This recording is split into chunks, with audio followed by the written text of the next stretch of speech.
Did we just pay theater prices for a filler TV episode? Let us be brutally honest about The Mandalorian and Grogu.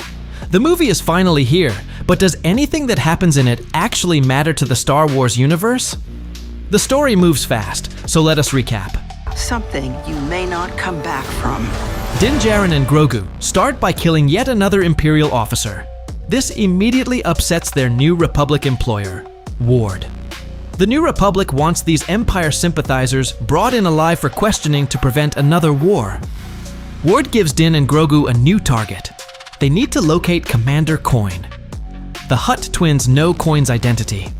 But to get that information, Din has to do a dirty job for them. He has to rescue their nephew, Rotor the Hutt. Rotor is currently a prized gladiator on the planet Shikari. Din visits the fight promoter, Yanu, to buy out Rotor's contract. Instead, he learns that Yanu plans to kill Rotor in his final match. Din tries to save the young Hutt, gets thrown into the arena himself, and the two team up to survive a wave of monsters. After they escape, Rotor drops a massive plot twist. He reveals that his aunt and uncle actually want him dead because he is Jabba's son, and a threat to their power. Even crazier, Rotor reveals that Yanu is actually Commander Coin.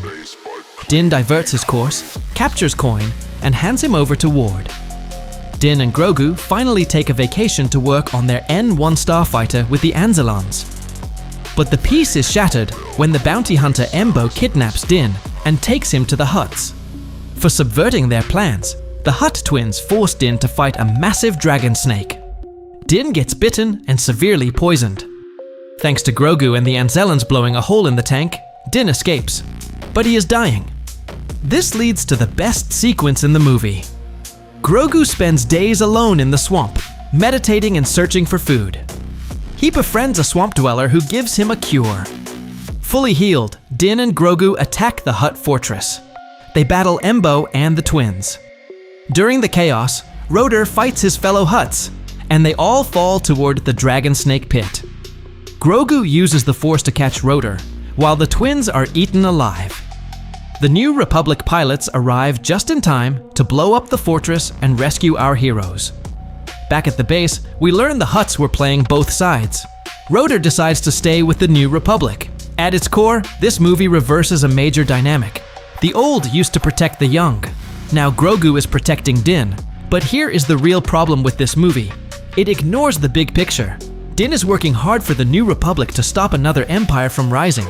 But as fans, we already know the tragic truth. All of this effort is completely pointless. The First Order is going to rise anyway and destroy everything by the time The Force Awakens begins. The movie completely avoids this fascinating dark tragedy. Instead, we get a loose plot that feels like 3 TV episodes stitched together. With a budget of $165 million, this movie does not push the Star Wars mythos forward at all. So why does this movie feel so safe? Why does it feel like filler? Here is the theory that is blowing up online. Disney and Dave Filoni are stalling. They are keeping Din and Grogu busy because they are secretly planning a massive timeline shift. There are heavy rumors that Lucasfilm is going to use the World Between Worlds, a literal Force paradox, to erase the sequel trilogy from canon. If they do that, Luke Skywalker gets his true legacy back in this new Mandoverse. They are holding off on major story impacts right now because the entire timeline is about to be reset. Star Wars feels completely directionless right now. We have not had a movie since 2019, and the franchise has been kept alive by Disney Plus shows. Some were masterpieces like Andor. Others were a total mess. Are we going to see Rey build a new Jedi Order? Or are we jumping to a whole new era with the Starfighter movie next year? The Mandalorian and Grogu proves that Grogu is no longer just a helpless kid. He understands both the Jedi and Mandalorian ways.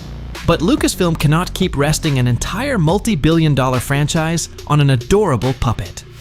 Let us hope Dave Filoni has the guts to make a real cinematic masterpiece next time.